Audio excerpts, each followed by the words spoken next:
explica como que é o funcionamento das casas aí, né? A gente não entende direito o que faz um senador, o que faz um deputado, o que faz um juiz, quais são esses poderes, o presidente onde está nisso, mas explica bem Vamos basicamente. por partes, então. por partes. Né? Então, uma democracia, as democracias modernas, o chamado Estado, você já deve ter ouvido falar dessa história, Estado Democrático de Direito. Isso. O que é uma democracia? Um dos princípios da democracia, está na nossa Constituição, é a separação dos poderes. Por que separação dos poderes? Porque antes das democracias contemporâneas e modernas, o poder era concentrado num só, via de regra um monarca, né? Ficou conhecida a frase do Luís XV, né? Que no francês fica bonito, laissez-faire le moi, né? O Estado sou eu. Ou seja, porque o poder, naquela época, isso aí no século XVIII, né? Era concentrado em torno do monarca. Ninguém fiscalizava, o poder era ele, né? Quando acontece isso, quando o poder político é concentrado num só, não é uma democracia. Então, uma das características e fundamentos de uma democracia é existirem 3 poderes independentes, harmônicos, autônomos. Então, são esses poderes. O executivo... Mas só voltando lá pro monarca, ele criava as leis, ele julgava as leis... Ele fazia as leis e ele decidia sobre as leis. E era senhor da vida ou da morte dos seus súditos. Ou seja, não tinha ninguém fiscalizava. Ninguém fiscalizava. Ninguém fiscalizava. Okay. Então né? vamos para frente. Então, nas democracias, então, os poderes são divididos em executivo, presidente da República, hoje é o Jair Bolsonaro, o legislativo e o judiciário. Judiciário, a Suprema Corte, o Supremo Tribunal Federal. Por isso, não é assim, é uma idiotice quando alguns dizem o seguinte: vamos fechar o judiciário, vamos fechar o STF em defesa da democracia. Gente, fechar um poder e defender a democracia não cabe na mesma frase. O poder pode ter lá suas limitações, pode ter seus erros, não estou dizendo suas vicissitudes, seus vícios. Tem suas vicissitudes, tem suas virtudes. Em todos os poderes, em todas as esferas. Né? Acabar com o poder significa concentrar poder e transformar uma democracia em uma ditadura. Entendi. E o terceiro poder é o legislativo. Aliás, só uma curiosidade para todo mundo, né? Quando a gente vai lá por Brasília, aí fica perguntando por que aquelas 2 torres, né? No centro lá da Esplanada dos Ministérios. Tem a Esplanada dos Ministérios? Tem. Aí tem as 2 torres. As 2 torres são tem as 2 torres. E aquele... Uma cúpula côncava baixo, e uma cúpula convexa. Isso. Né? Um cara genial, chamado Oscar Niemeyer, foi que arquitetou aquilo para na arquitetura, fazer o desenho da Constituição. Ah, é? A Praça dos Três Poderes é o desenho da Constituição, né? Praça dos Três Poderes. Então, à direita, quem vai na Esplanada dos Ministérios... Aqui, esse aqui. Você vai na Esplanada dos Ministérios, à direita, a Suprema Corte, o Supremo Tribunal Federal. À esquerda, o Palácio do Planalto, o Poder Executivo. Ao centro, o Parlamento, com as suas 2 torres e com as suas 2 cúpulas. Uma cúpula côncava e uma outra cúpula convexa, né? Aí pergunta, mas por que o Parlamento ao centro? Por que o Legislativo ao centro? Né? Porque a ideia na democracia é que o Legislativo é a casa dos representantes do povo.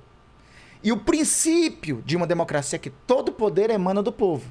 Nós estamos numa democracia representativa. Ou seja, o povo elege representantes e delega a ele o poder. Por isso que o Niemeyer colocou no seu projeto arquitetônico o Congresso Nacional Legislativo ao centro.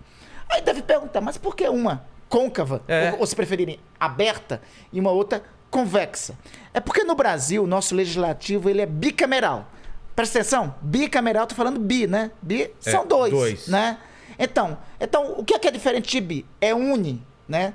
Existem legislativos que são unicamerais, só um, e existem legislativos que são bicamerais. Aí vocês devem perguntar, mas Randolph, por que no Brasil é bicameral? É porque o Brasil é uma república federativa. O que é federação? Federação é o seguinte, é um tipo de Estado, né? É um tipo de nação, para ficar melhor entendido. As nações, elas podem ser estados unitários e podem ser estados federados. O que é uma federação? São estados outros que se associaram, abriram mão de sua soberania, mas mantiveram a sua autonomia.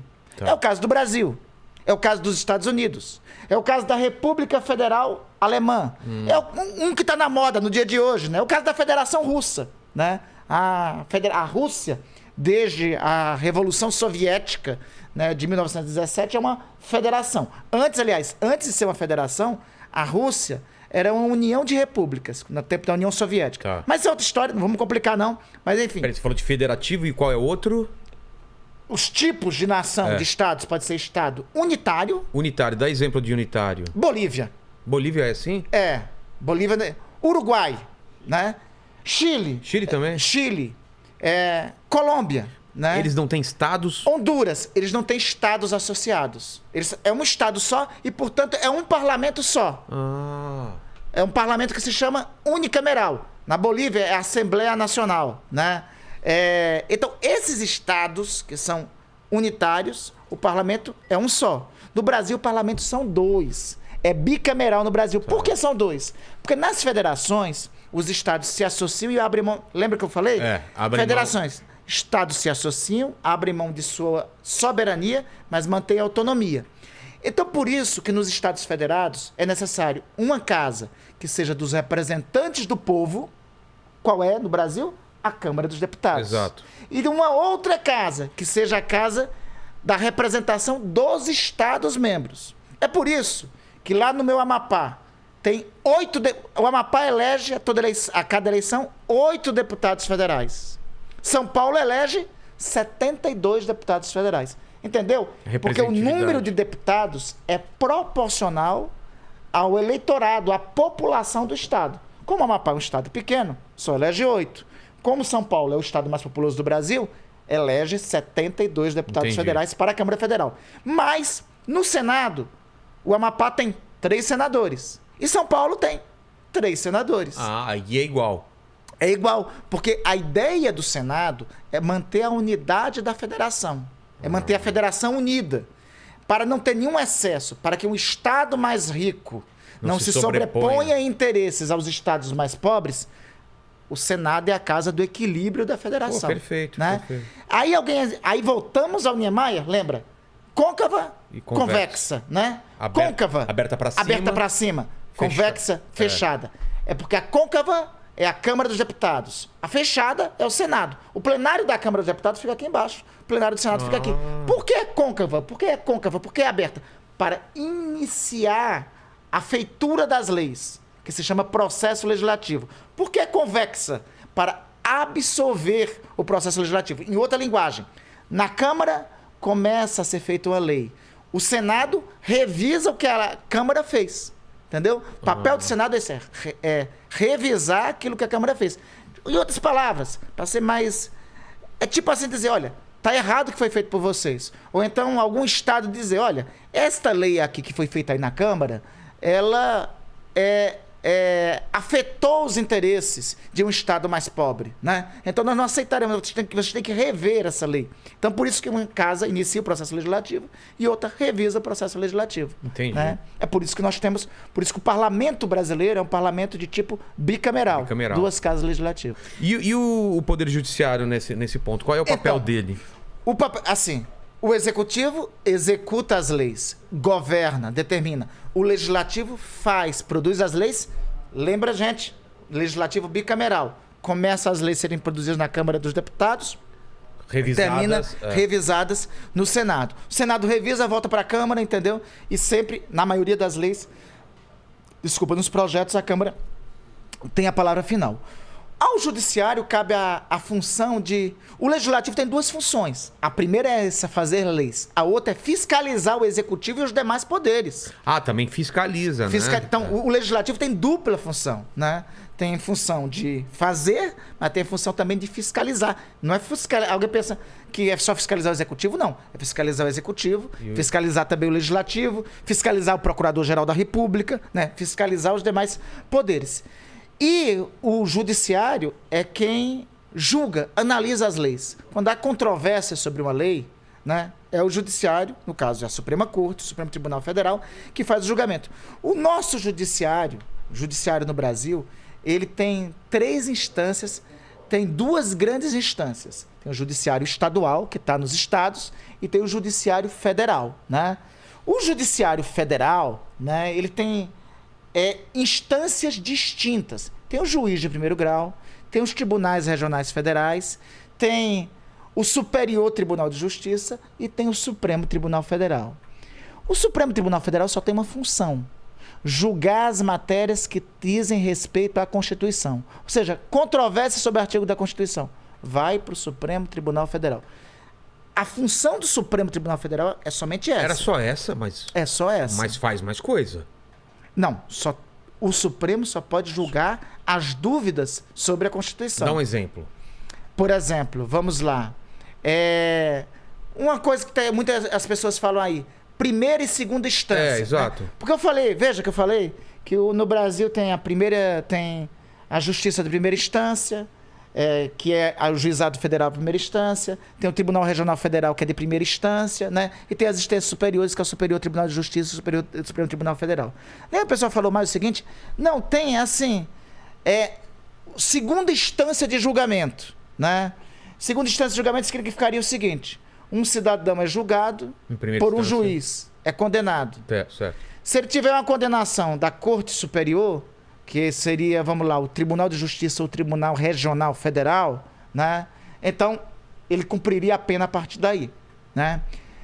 Esse é um tema que foi resolvido e é debatido sempre lá no Supremo Tribunal Federal. Por que ele é debatido lá no Supremo Tribunal Federal?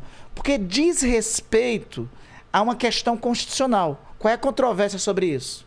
A Constituição reza num dos seus princípios o seguinte: todos são inocentes até que se prove o contrário e até conclusão do julgamento em última instância. Em linhas gerais diz isso a Constituição. Só que em momentos diferentes o Supremo Tribunal Federal teve entendimentos distintos sobre isso. No momento, o Supremo Tribunal Federal disse: não, mas a última instância é a segunda. E depois o Supremo Tribunal Federal disse: não, última instância é a última. É até onde ocorreu o último julgamento no Supremo Tribunal Federal. Né? Entendi. Isso é uma questão, é uma controvérsia constitucional. Não está fechado isso, então. Hoje tem um entendimento de que o princípio constitucional é que alguém só pode ser julgado e condenado quando o julgamento passar por todas as instâncias e a última instância não é a segunda instância. Não é? No entendimento de hoje do Supremo Tribunal Federal. Esse entendimento, o entendimento das questões constitucionais, muda conforme vai mudando também a composição do Supremo Tribunal Federal. Né? Os juízes membros do Supremo Tribunal Federal, eles, quando é designado alguém para ocupar um lugar no Supremo Tribunal Federal para ser juiz da Suprema Corte, ele fica na Suprema Corte até os 75 anos de idade. Né? É este o princípio que consagrou o nosso judiciário. Tem um debate de ministro do Supremo Tribunal Federal ter mandato de 10 anos, que eu acho que é razoável. Eu por exemplo, defendo isso daí. Claro. Mas hoje, no regramento constitucional, pelo que está na Constituição, ele fica até os 75 anos de idade. Né? Então, membros do Supremo Tribunal Federal ficam lá e às vezes saem de lá. Né? Quando vai mudando a composição da Corte, o entendimento sobre as questões, sobre a interpretação da Constituição vai mudando. Porque o papel central, Vilela, da Suprema Corte é este: interpretar a Constituição. Mas não tem como a gente mudar a Constituição, fazer alguma coisa que não tenha várias formas de interpretar, ou é impossível porque a gente é ser humano e são palavras... Tem questões que é o que se chama, aí vai um termo latino chique, ipsiliteri, tá lá claro. Mas tem outros que abrem margem para interpretação. Como esse, por exemplo. Né? O que é a última instância? Como esse, o que é a última instância? Exato. Né? Que o legislador constituinte não alcançou escrever tudo sobre isso. Né? Por exemplo, sobre o conceito de união estável, né? Sobre a união civil homossexual, né? Há interpretações do Supremo Tribunal Federal de alguns que... A interpretação hoje majoritária do Supremo Tribunal Federal é que a união civil, como a Constituição fala em união estável e não fala tipicamente, claramente, união homem e mulher, então é a união civil homossexual, segundo a interpretação de alguns membros da Suprema Corte, né?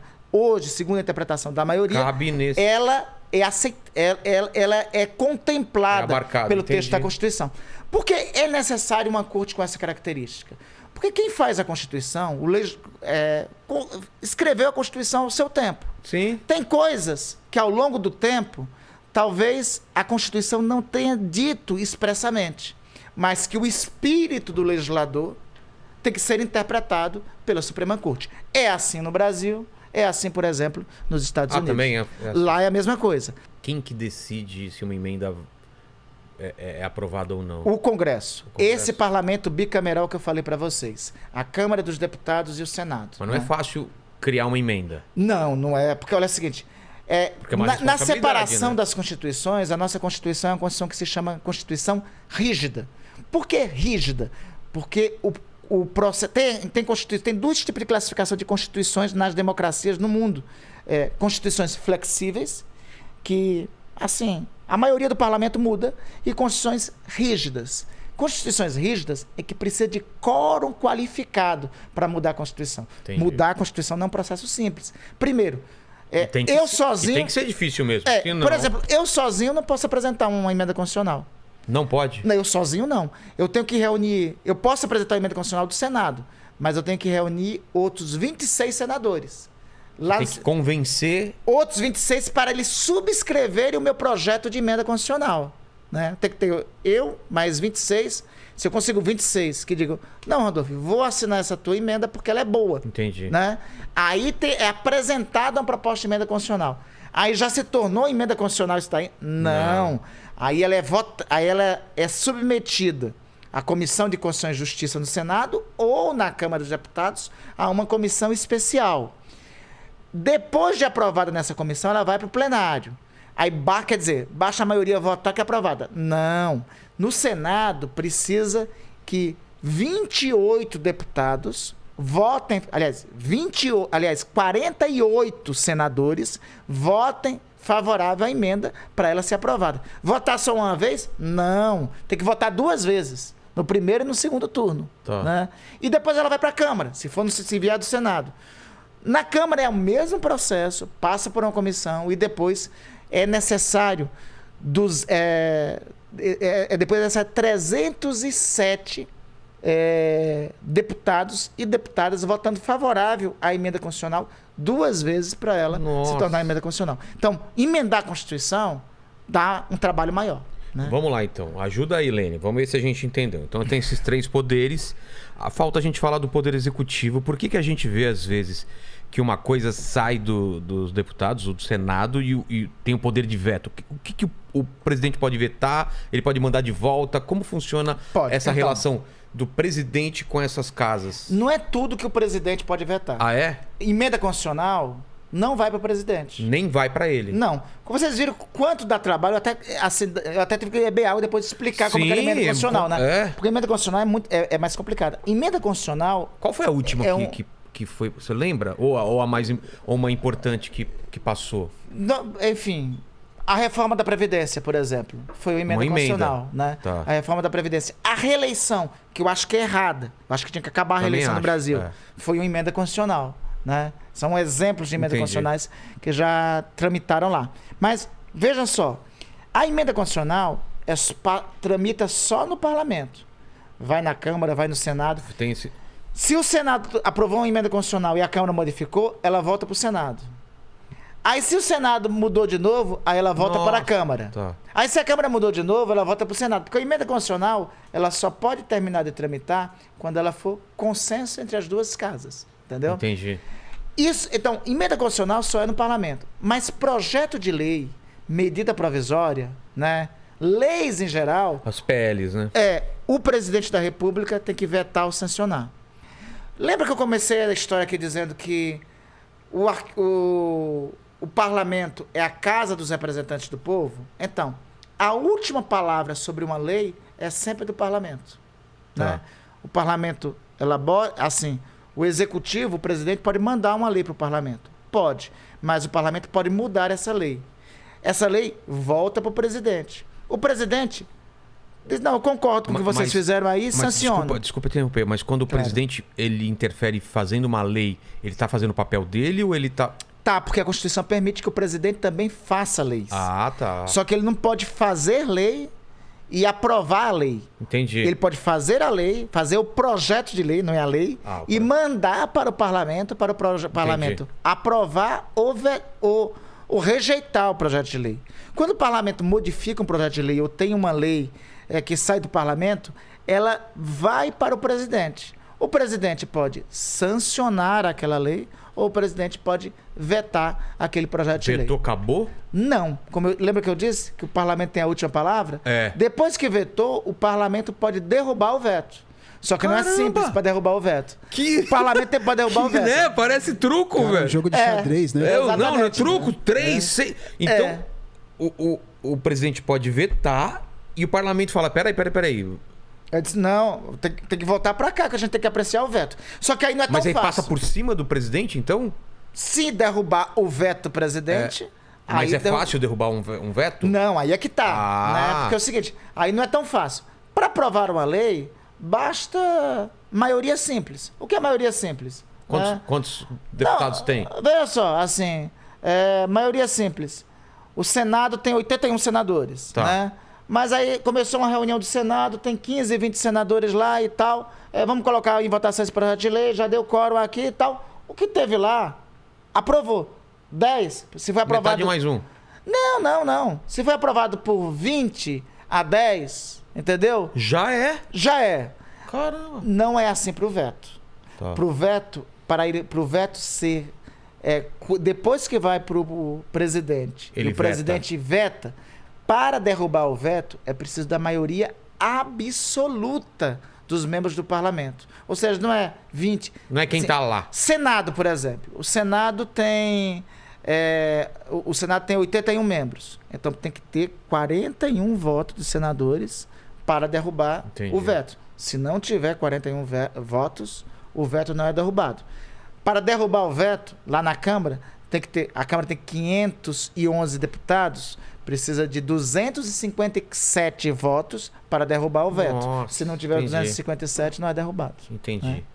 E aí agora eu quero entender, não sei se é possível, né? Essa coisa, esse movimento principalmente na Câmara dos Deputados, né, que acontece muito, no Senado também, mas essa coisa de oposição e governo. Você é o líder da oposição. Isso. Como que funciona isso? Todo governo tem oposição? Nas democracias, todo governo... Nas democracias, no parlamento, e isso é desde a fundação do parlamento. O parlamento, como nós conhecemos hoje, não começou com Dom Pedro I, lá no Rio de Janeiro, nem começou no Brasil. Ele começou, na verdade, a origem do parlamento com a Bill of Rights, na Grã-Bretanha, né? Lá no século XIII, os embriões. Se consolidou o parlamento, também na Grã-Bretanha, no Reino Unido, na Inglaterra, na Revolução Inglesa de 1688. Agora que eu me dei conta, eu tô chamando um senador de você, cara. Não, pô, se tu não... Nossa, agora que eu me dei conta, cara. Deixa eu te contar uma coisa. Se tu não me chamar de você, então então acabou a conversa. Então tem que me chamar de você, pô. Agora que eu me dei conta. A gente tá trocando ideia, tipo, brother, e o cara é senador, velho. Mas, não, pô. Sou tranquilo. Não, pô. Sou Randolph, só você. Então aqui, ó. Fechou. Ainda mais que eu virei assim mais teu ídolo agora, rapaz. É mesmo? Somos amigos, então. Tu viraste meu ídolo, assim, pô, com essa... Tu assim, acariciastes meu coração, né? Com essa... Nós temos histórias em comum aí, entendeu? Então, somos brothers. Então, né? tá me devendo um peixinho aí que você falou aí. Filhote no Tucupi lá, e tu tá devendo um show em Macapá. Tá fechado aí. Fechou isso. Pessoal do Macapá, tá assistindo, entendeu? Vamos lá, eu topo isso, hein? Vamos embora. Ainda levo o... Com certeza. Não é? Você vai comigo, Lene? Quero comer um camarão no bafo lá. Nossa, opa, fechou. Você fica quieto, você que chegou agora, tá? Você acabou de chegar, não tem direito a nada, calma. Não vai sentar na janela, né? No começo. Então vamos lá. Então, começou lá na Inglaterra. Começou na Inglaterra, o modelo de parlamento. Desde que começou, assim, a origem do parlamento moderno é na Revolução Inglesa, lá no século 17, 1636 e 1688. E sempre, o parlamento sempre teve a liderança do governo, a liderança da oposição, a liderança da maioria e a liderança da minoria. Né? Como assim? Maioria e minoria são via de regra, a maioria é aqueles que estão com o governo para o governo governar. E minoria é aqueles que estão É aqueles partidos que se associam e não são maioria no parlamento, né? Governo e oposição tem que ter, e é um princípio da democracia. Claro, né? Para ter uma voz, para cada voz, e é um princípio da democracia e um princípio do parlamento. Para cada voz de governo, tem que ter uma voz que contradiga o governo. A gente tem um princípio nas democracias que é o seguinte: quando todos... Lembra aí, moçada, agora em outubro todo mundo vai votar, inclusive assim... O Paquito não, aqui que tem 20 anos, já tem título de eleitor, mas assim, tu que tens 16 anos, vai lá e tira teu título de eleitor, não perde essa oportunidade não, de participar e decidir as coisas no seu país. É muito importante que todo mundo vote. Nesse ano em especial, né? Quando o povo elege um cara e um partido político para governar, o povo não elegeu só quem está te governando, elegeu também quem vai para a oposição, né? Porque é o seguinte... Vamos, na eleição de 2018... Mas se calha de ter uma maioria esmagadora de estar todo mundo junto com esse cara que foi eleito? Mesmo que tenha 80%, 85% sempre vai ter dos votos. Os outros que perderam a eleição foram escolhidos pelo povo para ficarem na oposição. Né? Porque assim é o seguinte, veja, olha só, na eleição de 2018, o povo elegeu Jair Bolsonaro. Né? Elegeu Jair Bolsonaro e os seus partidos políticos para governarem. O candidato Fernando Haddad perdeu a eleição no segundo turno. Então o povo mandou o seguinte recado ao escolher: olha, nós queremos que Jair Bolsonaro seja o presidente, né? E queremos que o PT vá para a oposição, né? Cumpra o papel na oposição, né? O povo não elege somente quem governa, né? O povo elege também quem faz oposição. Nesse ano, eu espero que o povo mande a turma do Bolsonaro para a oposição e eleja as forças da oposição para governar. No parlamento e na democracia, no parlamento e na democracia, né, a escolha, o princípio da democracia, o poder emana do povo. A escolha do povo, ao rejeitar uns, manda aqueles para a oposição. Ao escolher os outros, dizem que durante determinado período aqueles vão para o governo, né? Aqueles vão governar, né? Então, é por isso que às vezes eu acho assim muito incoerente, né? Quando assim, eu disputei a eleição de 2018 no meu estado, ao Senado, e graças à generosidade dos amapaenses, fui conduzido. No segundo turno, eu apoiei Fernando Haddad. Né? No primeiro turno, a minha candidata foi Marina Silva. No segundo turno, apoiei Fernando Haddad. Eu perdi a eleição para presidente da República no primeiro turno e no segundo turno. Os brasileiros do meu estado, os amapaenses, me escolheram para ser oposição naquele momento ao governo. Por isso é muito feio. Quando o cara é escolhido para ficar na oposição, vai lá e por umas mirrecas, um trocado, muda de lado. E acontece. Perde a coerência. Muito. É o que acontece. Isso deforma a democracia. Porque o princípio da democracia... É por isso que tem no parlamento governo e oposição. Né? Porque em um determinado momento, o sentimento popular aponta para um determinado candidato e rejeita aquele outro. Mas em outro momento... Essa oposição ela é velada às vezes... Ou você acha que ela tem que ser clara? Como que funciona isso? Eu acho que a oposição tem que ter posição, né? Não pode assim... E conforme as circunstâncias, a oposição tem o seu tom, né? Cada um... Por exemplo, veja, eu fui eleito para o Senado em 2000... comecei meu mandato em 2011. Era presidente naquela época a presidente Dilma.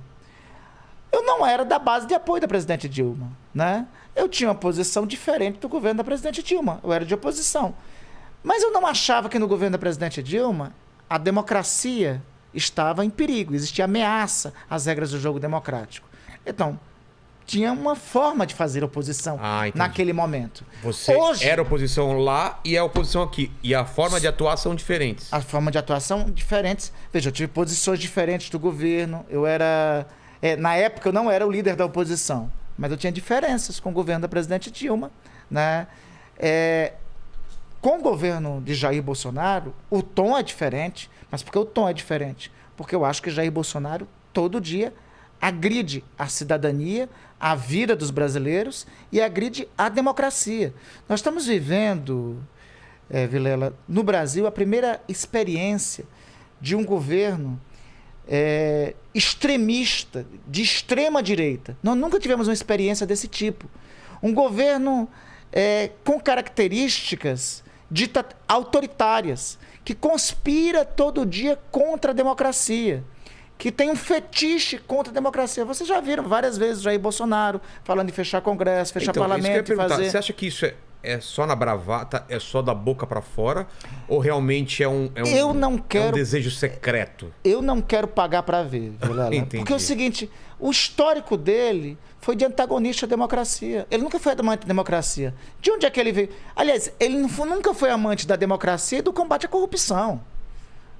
Às vezes as pessoas esquecem. Jair Bolsonaro, a única coisa verdadeira, uma das coisas verdadeiras que ele falou no último período foi que ele é do centrão. Porque realmente ele sempre foi do centrão fisiológico. Lembra os depoimentos dele? Ele dizia... é esse centrão? Explica pra gente o que é esse centrão fisiológico. É aquela turma do vale tudo por dinheiro. Vai pra um lado e vai pro outro. Aquela massa do vale tudo. O Jair Bolsonaro e o centrão nunca combateram privilégios lá em Brasília, né?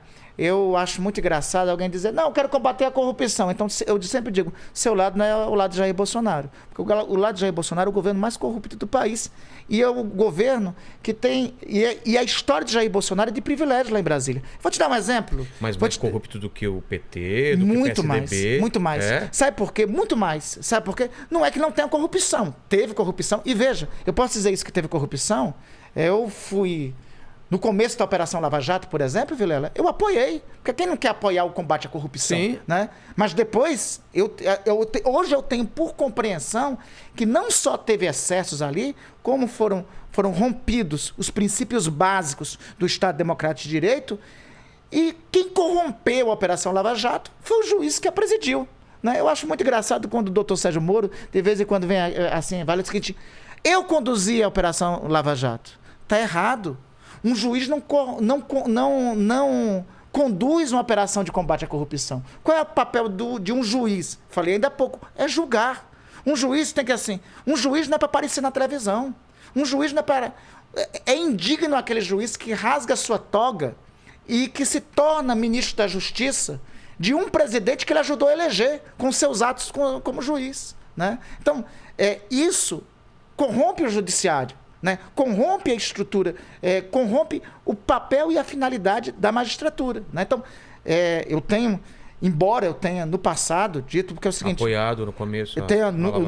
Apoiado, eu tenho muita convicção que teve muito excesso e nós só chegamos a Jair Bolsonaro, uma das responsabilidades primeiras dos excessos que tiveram, dos excessos e erros. Por que excesso? O que é excesso? Eu saí contigo, Vilela, ali para uma balada, e tu tomar todas. Eu disse, porra, Vilela, tu tá excedendo. Vai vomitar no meu carro. Vai vomitar no meu carro. Isso é excesso. Uma outra coisa é você não só fazer isso, como nessa mesma balada, você pegar uma arma ou pegar o carro e atropelar alguém. Entendi. Aí você cometeu um crime. Para mim, um juiz que dirige uma operação judicial e depois, em função como decorrência dessa operação judicial, prende um candidato à presidência da República que era favorito em uma eleição. E em decorrência da ação dele, o outro se torna presidente da República. E depois ele vai servir a esse outro. Aí, para mim, não teve só excesso. Aí teve um crime que concretamente foi cometido. Crime mesmo? Eu acho que rasgar a toga, né? Olha, um dos concursos mais difíceis da vida, para mim, Vilela, é o concurso da magistratura. Né? O concurso da magistratura e do Ministério Público são os dois concursos mais difíceis. E é o topo da carreira do servidor público aqui no Brasil. Né? Você, para chegar na magistratura, para ser membro do Ministério Público, você tem que passar por várias etapas. Né? Gente, alguém que quer ser magistrado tem isso como missão da vida. O que justifica alguém rasgar a toga, deixar de ser magistrado, para logo em seguida a isso passar... Fazer parte fazer política. É pior que isso, é fazer política. Né? Política e... A magistratura tem que ser avessa à política, porque o membro da magistratura tem que ficar equidistante ou distante das ações políticas. Né? E eu acho que, assim, foi até em função disso que nós chegamos hoje a Jair Bolsonaro. Foram mais do que excessos. Foram estes graves erros que foram cometidos que nos levaram, por exemplo, a chegar onde nós chegamos.